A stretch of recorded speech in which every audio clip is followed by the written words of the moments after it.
Low-income earners in America are being priced out of new cars market, while high earners are buying more than ever before. Spending on new cars by the lowest 20% of earners reach its lowest in 11 years, while spending by the top 20% reached its highest on the record, according to 2021 Consumer Expenditure Survey. So, by the way, what they're saying is the rich are getting richer and the poor are getting poor, which I'll have my point on this one here in a minute.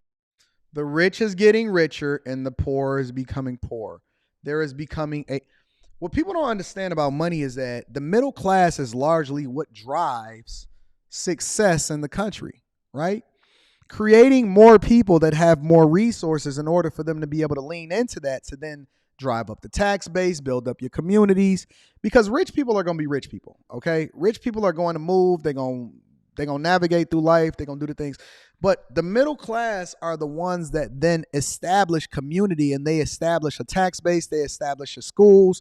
They are the ones that pay the most taxes. Even though rich people may pay more in taxes, they also get and they understand how money works. And so they're largely able to avoid, because I don't know too many rich people that do not understand things from a business perspective or don't own a business in order to leverage the tax code in their favor, right? And so when you start to have these conversations and you realize how things work, you realize that the rich people are largely the ones that's going to be saddled with most of the debt. They do the most of the financing.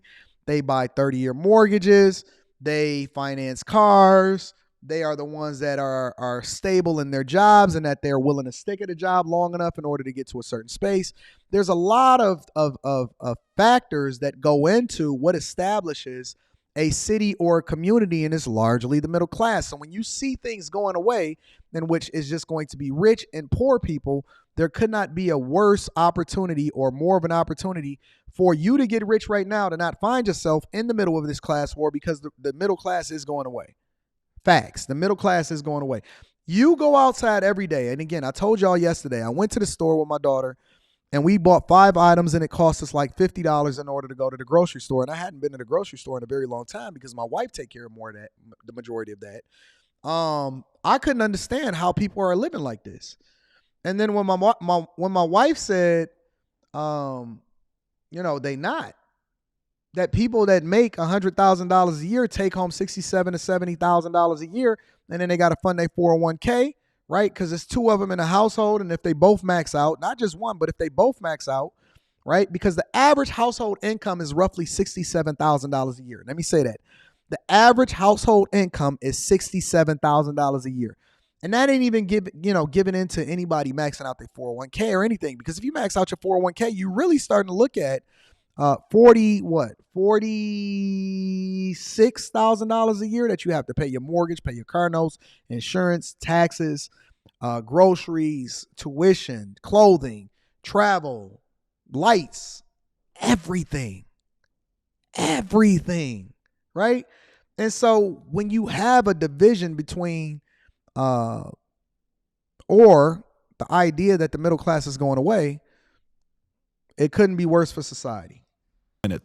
The average price of a new car in the U.S. hit $48,008 in March, up 30% from March of 2020. 30%. And the demand for cheaper models have been shrinking for years. The problem preventing many Americans from buying new cars are twofold. One, rising interest rates have made car loans far more expensive, with the average monthly payment reaching $730 in April of 2020. Second, the supply of cheaper cars have been shrinking as manufacturers focus on more expensive high-end models. The global chip shortage caused by the pandemic has forced automakers to ration their components, reserving them from more profitable vehicles. Tom, so if you only have a certain amount of chips and you're going to allocate them for anything in particular, you're usually going to allocate them for the thing that's the most profitable for the company, right? When you seen Tesla say, listen, we only putting out long range models, or we only putting out the plaid models first, and so on and so forth. When you see GM or Ford and they say, listen, you got to get on a waiting list for this, but if you want this one, you can get the F-150 Platinum, and the Platinum is like $90,000 or some crap when it's optioned out, then they're going to naturally navigate over into the thing that actually makes the most sense. Now, if the average car payment is $700, the average car payment, not including insurance, not including maintenance, not including gas, if the average car payment is $730 and 1/5 of people is paying over $1,000 a month, what makes you think that you can afford to be anything other than a bag chaser? Because inflation is saying that the average car is financed for over 30%. And you got to remember that the financing of that car is that you just giving money, free money over into whoever it is that's financing that car. You're giving free money over to whoever it is that's financing that car in order to give them an opportunity to pay it back in payments. What you think is going to happen to you? What are your thoughts on this? I got some thoughts, but I want to hear from you first. Well, this is what's, when money is no longer free and you can no longer get, that 2-year lease with those teaser rates. Yep. And let's face it, a lot of people are aspirational about their cars. And what I mean by that is they run to the payment that they think they can afford to get the glitzier vehicle. Very few people are thinking like, Dave Ramsey and other people that says, hey, be very practical about your personal budget and the car you get. Think about safety, think about what you can get. But right now, what I see this. A friend of mine turns in a Mercedes GL SUV. Now remember, we're not talking a G-Wagon, just Mercedes GL. And he had it on a 3-year lease in the name of his company. He goes into the dealer and he says, what's my buyout on this? Because the vehicles are expensive. I'm just going to buy the vehicle. And he says, give me the number. And they said, well, we'll give you 2 numbers. Here's the buyout number that's in your contract, and here's $15,000. He said, what's the $15,000? We will buy that vehicle from you right now for $15,000. And he said, yeah, but if I walk back in the door to get another new one on lease, what's that going to be? And so the economics didn't add up. And so he paid about $48,000, bought out the Mercedes GL, had very low miles on it after 3 years. And then it's like, oh my gosh, the high-end cars, the demand is there to the point that was a local Mercedes dealership wanted to do that. Yeah, I just got it was several people. One of them from a Mercedes guy. He's probably going to be my new guy because I think he's a bag chaser. Mercedes guy down in Dallas. And then my Mercedes dealership that I bought my S-Class from, they like, yo, Anton, whenever you want to bring this car in, we'll buy it for you because they have a huge demand for those cars. When I went and put my down payment on the Lamborghinis, there's a 3-year waiting period and I gave them, it's like giving them free money. Honestly, it's almost like giving them an interest-free loan. I gave them a deposit, $30,000 a piece. Was it $30,000? I got to look at the receipts. I gave them a deposit, and then the deposit is just for you to be able to hold your spot. It's for you to be able to hold your spot, right? Now, they're willing to give me, I did it on a Patreon. I dropped a video on the Patreon of how I was able to leverage, was it Carvana? Carvana. When my lease was up for the Hyundai that I wound up selling to Carvana, and that was the personal vehicle, basically, I could have just turned the car in, right? But instead of me turning the car in, I wound up buying the car out, and then they gave me like 50% more than what it is that I spent in order to buy the car out. So it basically put like an extra $10,000 in my pocket or some crap like that. I don't even remember. If y'all got that video inside of the Patreon, go and watch it. I think Rita is the one that's on the cover of that particular video. But basically, I gave y'all the life hack. Instead of just turning your car in, what you were able to do is then, go and look at what it is that they'll give you for it. And then based off of what they give you for it, you can buy out the car and then drop the car back off to them. And it basically puts money in your pocket. And so when you calculate the amount of money that you spend on a lease, it's like half or some crap like that, right? And so it was really a life hack. And that's one of the things that I like to drop inside of the Patreon on a regular basis also, is life hacks that put more money in your pocket. But in order for you to be able to do this, you have to have the cash available, or you have to have access to the cash in order to do the life hack. And most people don't even got $1,000 for if an emergency pops up. And so when you have money, it's more available to you. There is more opportunity. There's more things for you to be able to tap into. There's more money to be made. You have more life hacks available. And this is why I keep telling y'all, listen, make the sacrifice early in order for you to be able to do what you want to do so that you're not at the mercy of a finance company. You're not at the mercy of having to live in your van. You're not at the mercy of having to do something based off of the options that they're presenting to you, but you have multiple different options whether you take them or not. And that's the difference. Okay? Let's continue. Average person can't do that, though. No, the average person can't do that, but that's the point they're making about what's happening in the high end. Now, on the low end, what's happening is the American public has been a payment-based public, right? The average person is payment-based. Well, I can afford that payment, so I can get something a little financing everything, financing everything, yeah. And they do the payment to lifestyle. I can afford that payment, so I want to step lifestyle up so I can get the lifestyle out of it. And what's happening is the interest rates are up, and the little mini lease and the cheap lease, 2-year, 3-year lease, the party's over, and now they're having to go in and look at, wow, that's $48,000 plus 10% and everything, so it's $53,000 out the door, and I'll put $5,000 down if they've got that. So $45,000 over 5 years, bingo, $700. And it's and there's the pinch point.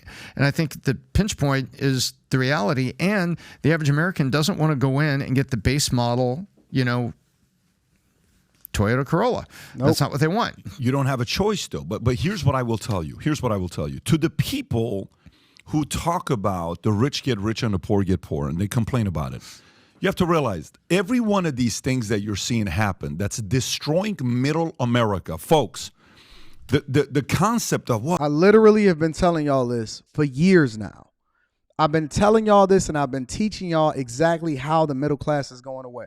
You see, and now you're seeing it play out in real time. Not only is it playing out in real time, but it's affecting you personally. About the middle American income. They can't afford a car like this. Well, let's talk about what's causing this. What is causing this to destroy middle America that they can't afford something like this? Because the guys in the middle that are working their tails off for $22 an hour, $28 an hour, trying to do what they can for their kids, their families, they're sitting there saying, can't afford to have kids no more. I can't get a new car. I have to go finance the used one, and it's backfiring on me. Bad policies have consequences. Many policies seem noble. Today, But let me also say, not only bad policy, because it's not entirely bad policy, it's not being responsible. Nobody is forcing you to have kids. Nobody is forcing you to have kids early. Nobody is forcing you to get into debt. Nobody is forcing you to do a lot of the different things that you feel like you want to do because you feel like that's what makes the most sense for your lifestyle, right? Nobody is forcing you to do any of these things. You have to, and it is bad policy, and that's a factor. But a bigger factor, a much larger factor, is lifestyle choices that you then make, and then you throw it on the federal government and say it's their responsibility. Nobody told you to pick up basket weaving degree going to college, and then to have to ask Biden for student loan debt forgiveness that we then saddle onto the backs of the rest of the middle class to actually pay for it, and inflation is just going up and up and up. All right? I'm reading a book. It's called Toxic Charity. I don't know if you've read this book, Toxic Charity, and I'm going through it. And he starts off the book, Tom, by saying the following. Go get you a beater, man. Go get you a beater to get you to and from, or take. I got a solution for you. Public transportation. Yay! Nope, you don't want to catch a bus. You're too good to catch the bus. You too good to walk. You're too good to walk.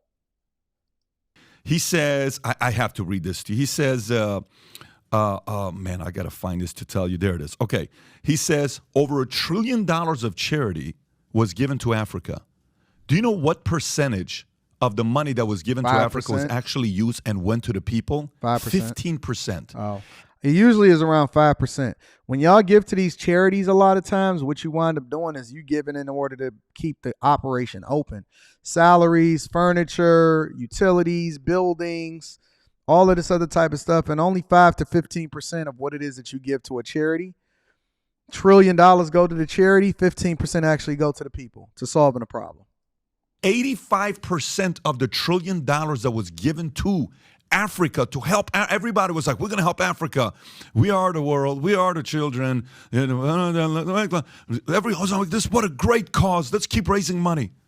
Dude, only $150 billion out of the $1 trillion went to the people. What happened to the $85 trillion? And then he continues, talks about never do for the poor what they're capable of doing for themselves. This is a guy that's been doing charity for 40 years, and he says, I'm here to tell you more churches and charities are destroying communities coming from a good place, but they're hurting them. So I'm listening to this recording, has nothing to do with politics. All he's doing is calling out churches, and he's calling out charities. And they be getting mad at Anton from calling out churches and charities. And I said, I'm like, well, what is this guy's point? You know, look at the subtitle right there, Tom.